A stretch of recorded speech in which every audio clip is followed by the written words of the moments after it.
What do you think life will look like 20 years from now? That was something I was really curious Some about. ideas, some teachings. Yes, I've done art all my life. I will always do it. But my Section of art, social justice, and the human spirit. That was allowing me to really express myself. Hi, I am Douglas Bell, and I want to welcome you to another episode of Ringing the Bell, where I am interviewing artists, poets, storytellers who use their craft to both illuminate and celebrate our collective stories. Today, I am honored to introduce Michelle Dunaway, a best-selling romance author whose heartfelt novels transport readers to cozy small towns that are filled with wineries and cookie shops and the sweet promise of second chances. Since 2000, Michelle has been writing. She has written 41 novels across multiple series, capturing the emotional journey of love, growth, and self-discovery. Her next Harlequin Special Edition release, which will be her 30th book for the publisher and will mark 25 years as a published author. This book is called the Playboy Project, which is scheduled for release in August of 2025. And fans of contemporary romance can't wait. Michelle is also a retired award-winning teacher, a dedicated cat mom to her beloved rescues, and an active member of the League of Romance Writers. Through her writing and online presence, she invites us into a world where love is always worth the risk. In short, Michelle Dunaway is important because she writes with heart, lives with authenticity, and reminds us all, both readers and writers alike, that stories about love and second chances truly matter. I want to welcome Michelle Dunaway. Thank you so much. I appreciate it. How are you doing today? I am good. I am good. I am great. So, what is the weather like in Missouri? Right now it's 72 and perfectly blue skies, but we're expecting severe storms later this evening. There's a risk. So it's been constant this spring, lots of rain. Okay, wow. Well, I just want to tell you, it is not like that here in Houston. Here in Houston, it is pretty sunny, not that hot, but Houston is definitely not Missouri. No, no. It really is not. So Michelle, I want to tell you, thank you for being on my show today, but 41 novels, wow, and 25 years. Congratulations. Thank you. So I'm curious, so what inspired you to take this leap and start and start writing? So I've always written. There's an old adage that says, in first grade, I wanted to be a writer. In second grade, I wanted to be a teacher. I also wanted to be a nun, but because I went to Catholic school, but that passed. So, and basically I've been writing. I was on my high school journalism staff. I was on my college newspaper staff. I was the features editor for a year. And when I was watching, we were all watching Highlander with Adrian Paul and Peter Wingfield. And one of the teachers in my school said, "Oh, you should write one of these." So I did, just fan fiction. And then all of these people were online and they were just such kind of crazy fans. And so I wrote a book, and then I wrote another romance book because I'd always written romance, just stories, people talking in my head. Right. And then my friend Ed, who I taught with, basically said, "Hey, you should take this and get this published." So I started looking around, found Romance Writers of America, found my local chapter, went to a convention, totally naive, didn't realize you shouldn't set a book in Washington, D.C. or do anything like that, but I did. Met with an editor, and she said, "I think I want to see that." And she purchased it. And that's where my career started, with the first release of A Little Office Romance in October of 2000. Wow. Wow. So I understand that you have sold, in this 25 years, you've sold over 1 million copies of all of your novels? Right. Well, for Harlequin alone, I'm almost at 1.8 million. So, Wow. and then the other piece, which would have been for like St. Martin's Press and the republication of my Harlequin books, which, and then the couple of indie series I've done, those would obviously take that number a little bit more. So I Wow. don't have that exact figure, Right. but for That's Harlequin, that's a impressive. pretty good number, and I like Yeah. it. Yeah, no, that's impressive. So with that level of success, how do you feel your writing voice has changed over time? Well, as you know, there's a lot that's changed since like 2000. So Hmm. some of the behaviors that would have been acceptable in what they called the bodice ripper era, which is when Fabio was on the cover, although I don't Okay. write historical. Um, the idea is that, it was like men behaving badly, pirates taking people off. Heroines of the modern age are able to save themselves. Getting the man to be their partner is just sort of like the icing on the cake, but they already have the cake. They Okay. can figure out their own world. And so the writing is tighter, it's more concise. I mean, you want the fantasy. The fantasy of romance can range for those people interested in writing it anywhere from super sweet, nothing happens. We see this a lot with Hallmark. Hallmark can also have like closed door where you're like, they spent the night together, but you don't know for sure because it just kind of jumps over it, but they're in a tent together. So, okay. To, where you can have, lovemaking on the page, to really highly erotic stuff where, most people are familiar with like 50 Shades of Grey, Correct. even though people will argue over whether Christian Grey is a stalker or not. So again, that's, with the Me Too movement, that has changed a lot of things. There's not as many what they would have called bad boys, or bad Hmm. boys have to have some sort of redemption immediately. And so we see that, and that's important. Just how women have their own agency, women have their own power, because these are books for women, written by women Right. mostly. And Right. so it's the understanding that, women should be in these books, not necessarily being judged. And a lot of things that I've changed is I try not to have, you don't want to have that extra, like there's always some bad girl who's trying to take the hero away in some of the books. And I try to avoid that because Oh, women should okay. be supporting women. So let's model that. Oh, okay. Oh, wow. Interesting. I am reading Catching a Corporate Playboy, Hmm. and I will have to say I kind of like old Darcy. She's pretty hot. Yeah. Yeah. Yeah, yeah. I've enjoyed reading about her because she does make me feel like if I walked into that cafe, I would be curious about who she is as she walked up to my table. Hmm. Hmm. Yeah. So now I understand that this ideal of second chances uh, is within all of your work. So why leverage second chances so much? This ideal of second chances. I think it's the fantasy trope. I mean, I just read, a book that my daughter had recommended called Cassandra in Reverse. It's been out a couple of years by Holly Smale. And, it's the idea that we all want to go back and undo things. I mean, Mm, like we've made a mistake. correct. And I had a good friend once, she asked me, she says, yeah, but if you went back and you undid this or you could change this, would you be in the place you are today? God. And so it's that fantasy, Robert Frost, everybody is a lot of times familiar with his poem, The Road Not Taken. Hmm. And everybody's like, oh, it's about following the road not taken. And if you actually go back and reread the poem, it is about that. But on another level, it's also about the idea of how we rewrite the narratives of our life.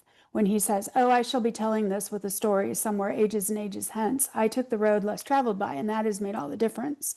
So those things that we don't do, we have figured out how to spin those. Well, that's because that's how my life was supposed to work out. And so I Hmm. like the idea of a second chance because you get to bring in those things that we look back on and we've kind of written off, whether it's, going back to a small town, whether it's running into, your former flame, whether it's, writing things with a family member, those type of things into that current life of your character and sort of giving them a second chance, kind of a different do-over. They don't get to go back in time, but they can fix things going forward. And I think everybody sort of relates to that, which is sort of why I like to do that. Okay. Do you feel that so for the character, how they may have envisioning it, like you say, and fixing it, do you feel like it turned out for them in the way that they imagined it would? Because you're right, you do get into this thing, well, if I went back and did that, would I necessarily be here? Because I guess it's all done with the idea that I could be in a better place Mm-hmm. if I could do this. Do you think it lines up with how that character thought it would be? Or is I it more know, because difficult? in a romance, you're going to want it to be even better at the very Okay. end. You want it to be what they didn't expect to happen. Ah, And they're going to have to make major sacrifices, and they're going to have to make major change, because a lot of times what we do in the past becomes part of that character's psyche, kind of part of mhm. their, what in, writer speak, we call the wound.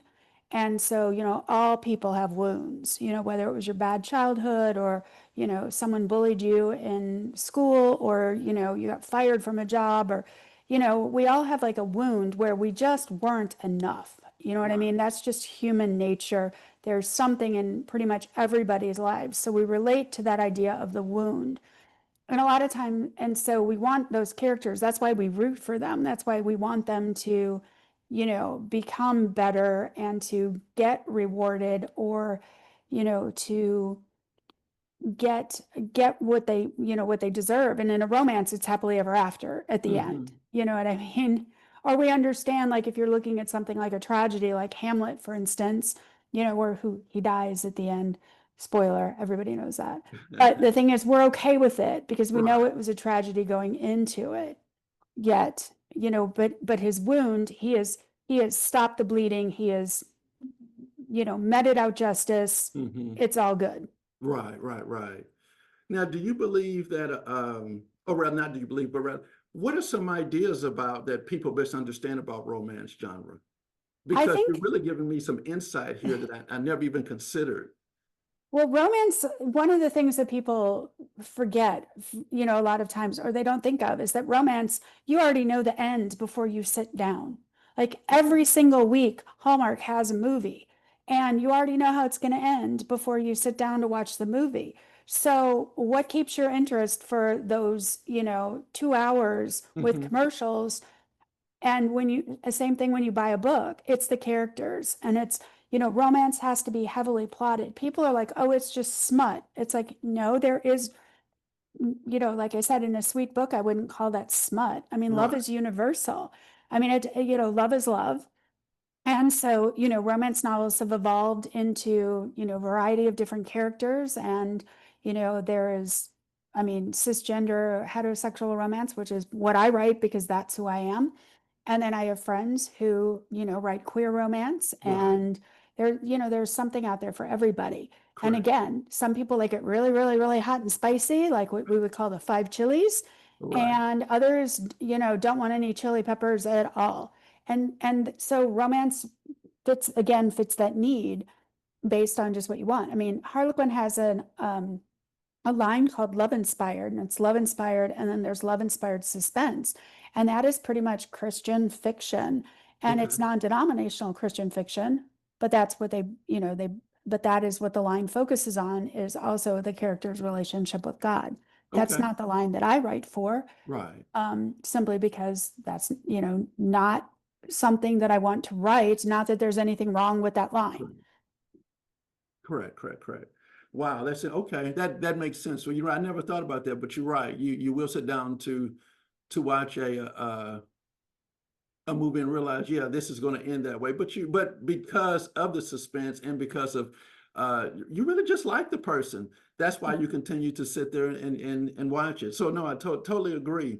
Um, It's very character based and romance a lot of times, and it has to have a plot. If not, there's no yes. reason for you to be, like I said, reading it. I mean, I like, my books, I call them hometown sweet with a hint of spice, because I do have open door love scenes in my book, more along the line of something like Pretty Woman's than, say, 50 Shades of Grey or Right, right, right. Euphoria or something like that. Right, right, right, right, right. So let's talk about that. Small towns. when we first started talking here, you talked about the setting being Washington. Um, so are we calling Washington kind of small townish? No, well, Or Washington, D.C. is where I set my first book, and St. Louis. And so I've used St. Louis, honestly, like the one you're reading right now with Catching the Corporate Playboy. I mean, takes place in the city of St. Louis. So the Harlequin Special Edition line, they wanted small towns. And so I was creating something at the time that had small towns. But what I did is I lived in a small town for 17 years. Oh, And so I used 3 Missouri River towns. And then that way I could have my characters go into St. Louis because it was only about 45, minutes away, right. which is something that I would drive all the time. And my, so my characters, I blended 3 small Missouri River towns for my series, the Love in the Valley series, the one where the Playboy Project, the last one is coming out, like you said, in August. And I just morphed them into my own small town of Beaumont. There is a scout ranch here, a Boy Scout ranch called Beaumont. And Okay. so all my names usually a lot of times mean something. And so Beaumont, I found out though in French means beautiful hill. Well, the city of St. Charles, which is technically Main Street, which is kind of what I used for my Main Street in Beaumont, is, basically it was French settled. So I was like, that'll work. And that's how it came Right. about. Right. Well, that's okay. So you've got this blend of real places that for you to leverage that you've made into fictional places. Yes. So how has your different travels changed your novels? Because I know for myself, I went to San Miguel, and that has kind of influenced some of San Miguel, Mexico, and that's kind of influenced some of the things that I'm trying to leverage with this new character that I'm working on. So how have the different places changed your characters? I think it adds realism to the Yes. characters because they're thinking about things. And so when I wrote the 3 St. Martin's Press books, which I've republished now as my Calendar Heroes series of Mr. September, Mr. December, and Mr. July. In Mr. July, when I bring Scarlett home, if you follow those directions, you will actually end up at one of my best friend's house. However, the house I used is not her house, but it's Right. another friend's house who actually lives in the city. Like honestly, almost the kitchen, the layout, everything is, my friend Kim's house. Right. So it adds authenticity because when the reader reads it, they can see what the character is seeing through the Yes. character's eyes. Yes. So a lot of times setting drives the character. Placing them in an unfamiliar setting can cause confusion or can cause angst. I know when I was in France this summer and I got to the train station and I'm looking and everything is in French and I don't speak a word of French and I could have Yes. probably gotten out the Translate app, but I know I'm running late. Yes. And I just have to find the English speaking woman in the ticket office. I have no idea where the ticket office is. And then I get there and I'm going to Brom and I'm looking at the board because I should have been able to use the kiosk, except for Brom is nowhere on anything because you needed the end of the line. And I didn't know what the end of the line was. So, I mean, I'm on the phone with my friend on speakerphone and she's, she's speaking French to the ticket agent who's getting all my information, just like, dumb Americans here. And I made it just fine once I got on the train. I found the train just fine, but Right. that was very stressful. And so if you think about that, when you put a character in something, you have to draw on, just like actors and actresses have to draw on experiences or things to be able Yes. to go, okay, what would this character be feeling? Authors have to do that, but they have to put it in words so that the reader can see and sense and kind of feel that. Yes. You're so right. You're so right. So, when I think about writing process, and and I guess there's 2 schools. People who really outline a whole lot of things, and some people just simply I don't know, they just start writing, and somewhere or another it all connects. What is your system? How do you plot your novels? Honestly, I kind of have a general idea of where I'm going, and then the characters sort of surprise me. So I'm able to, I write the first one, which is basically I sell on to Harlequin on what's called a blurb Okay. and a synopsis, like two blurbs, a synopsis, and then the first chapter of the first book. Right. And so when I mint the blurbs, then I have to work all those out and figure out, okay, now what am I doing? But if I'm writing a series, what I'm thinking might happen, what might totally change. So for instance, in my Love in the Valley series, I believe it was book number 3, which is Love's Secret Ingredient. Mm-hmm. I had started writing this. I had my character, I believe it's Zoe, and she was at the very end of the book. We had sort of had her meet the elementary school principal, and I'm like, oh, this is going to be a love interest. And I'd written almost 25,000 words, and I Right. was like, I don't like this. I'm like, I just don't like this. I'm not happy with it. So let's bring back, this man who's now tromping through the country. His own wound is this small town. She was the only person that was nice to him in high school. Everybody just made fun of him. And now he's, just think of it sort of like a tech billionaire who's sold his company and just has more Right. money than he knows what to do with. And he trots into town and runs into her. And that's where it starts. So, I mean, I threw that out and I was like, no, that's going to be part of her wound. Her ex-husband has left her. Now this man has left her and she can't seem to leave this town. Do you see what I Okay. mean? Yes. She's not going anywhere. She's like, they both wanted her to go with them and she refused. Right. So now you've got conflict because he has no desire to stay in this small town. He is just passing through.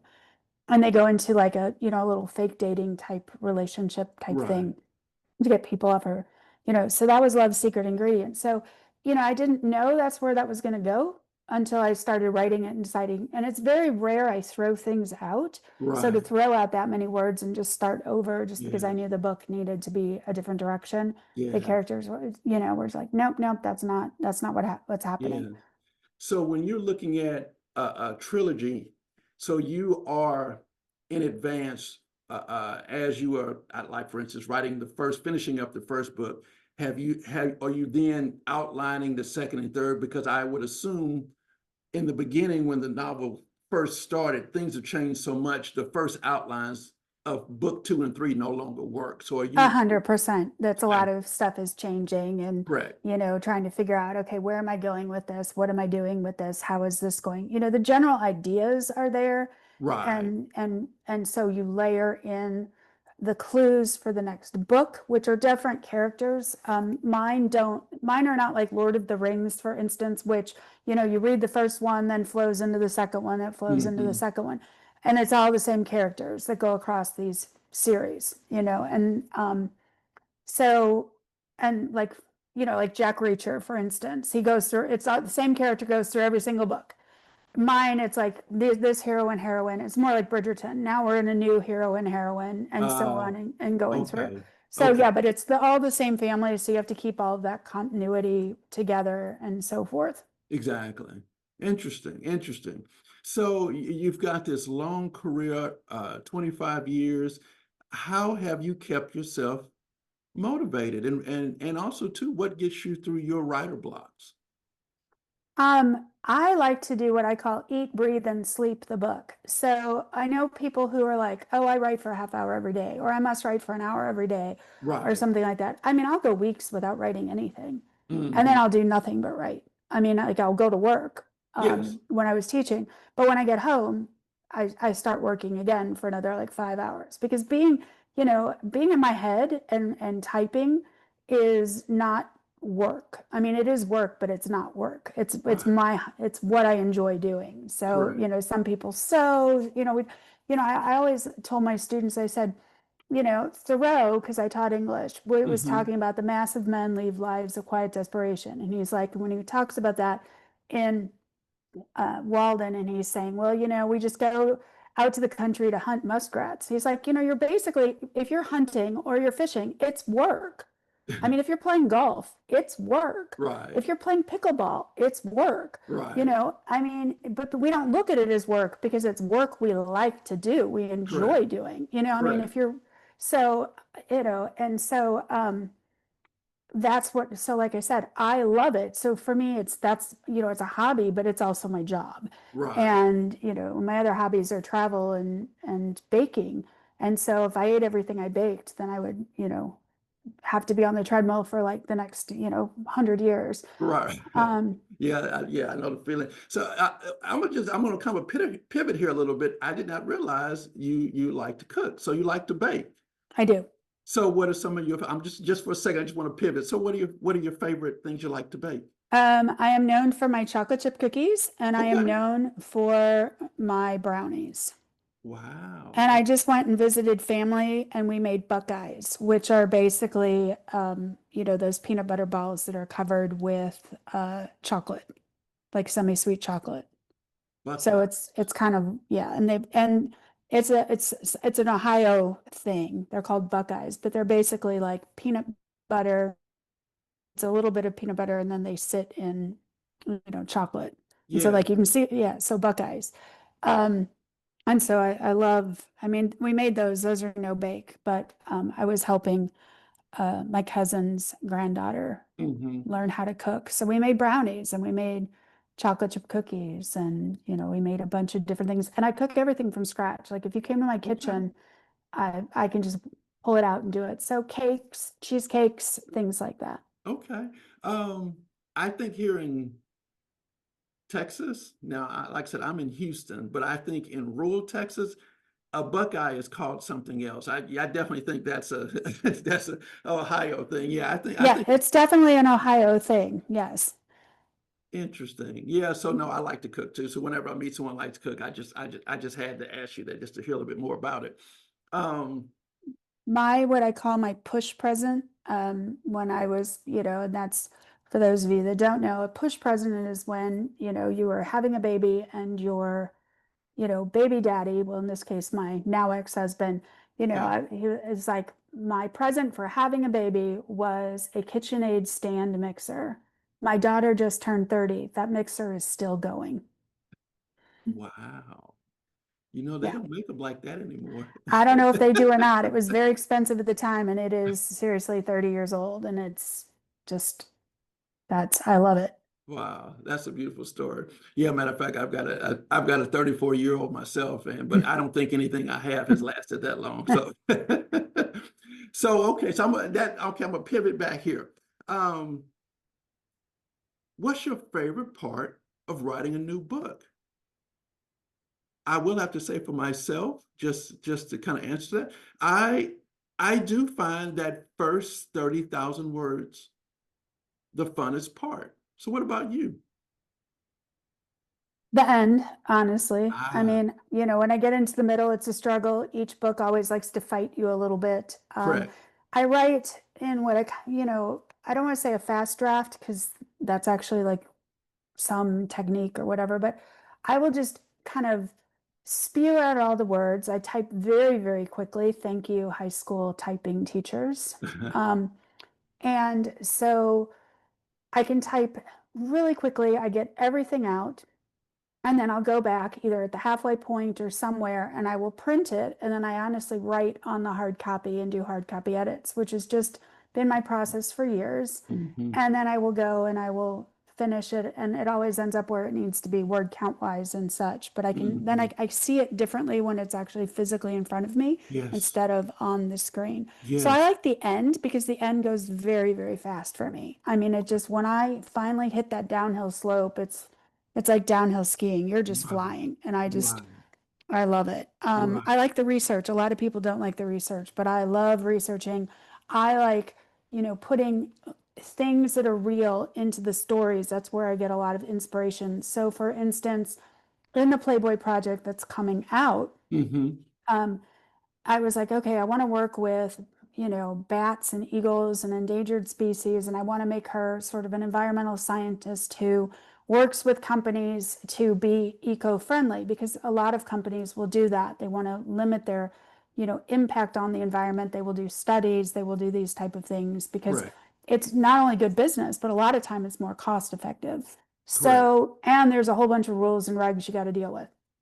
So I was reading this story that caught my eye about because Missouri gets nesting eagles every single year they Oh, come really? through, and especially up on yeah, because of the Mississippi River. So they nest all along up in, Alton, Illinois, which borders Missouri. Huh. So I was reading though about an eagle nest in the Ozarks, near Lake of the Ozarks, that they moved it. And by moving it, that means they just took it down. But the thing is, you can't take it down where eagles are in it. Like right now, if you go out and Google eagle cams, they will come up, and there's like all these people that watch. I think there's like, is it Big Bear? And they're like, the second fledgling has left the nest, and everybody is all, people watch eagle cams Right. all the time. So anyway, they would need to put this highway through, and there's an eagle's nest. What do you do? Well, it delays the highway is what it does. Missouri has to go in, get a permit from U.S. Fish and Wildlife, and then Missouri Conservation is like, we want the nest. And so once the eagles are totally gone from the nest, then Uh-huh. it is safe to move the nest and then get rid of the trees that they needed to relocate this highway. And, and the eagles are not going to know. They come back and just assume that, Mother Nature was there in a way. Right. I mean, and so everybody in a sense wins, and people are like, but what about the eagles? Well, they rebuild. That's what they do. Right. I mean, that's nature. I mean, a nest goes down, they rebuild another one.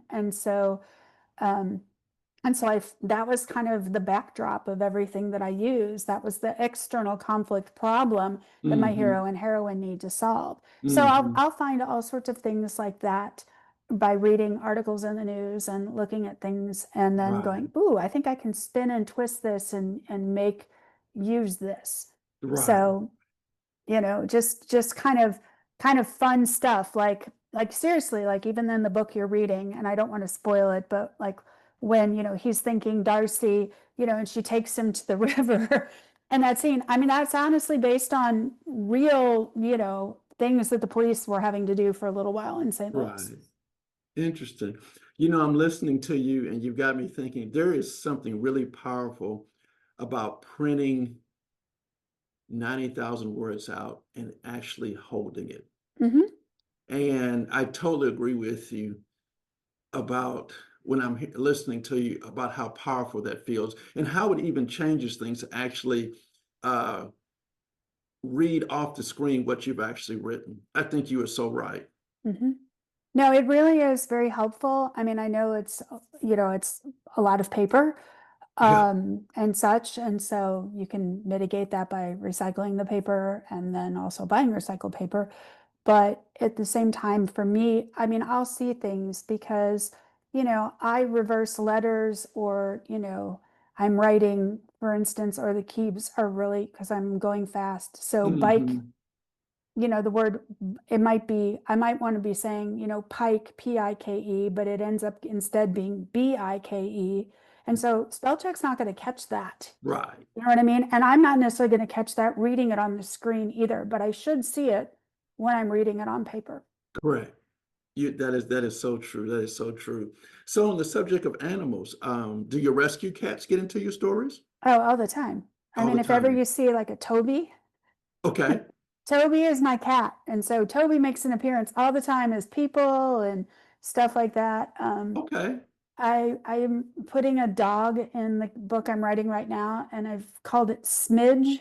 And I have a cat named Idgie, which is, yes, Idgie, Threadgood out of Fried Green Tomatoes. My daughter named him Okay. before we discovered that he was a boy cat. He Okay. doesn't care. And so we always call him Sir Smidge. And so that became, and so, yeah, there's usually an animal if there's an animal. And then I'll use, like the name Hugh a lot of times was one of my cats. Okay. He's passed. And then what else? So there was like Toby.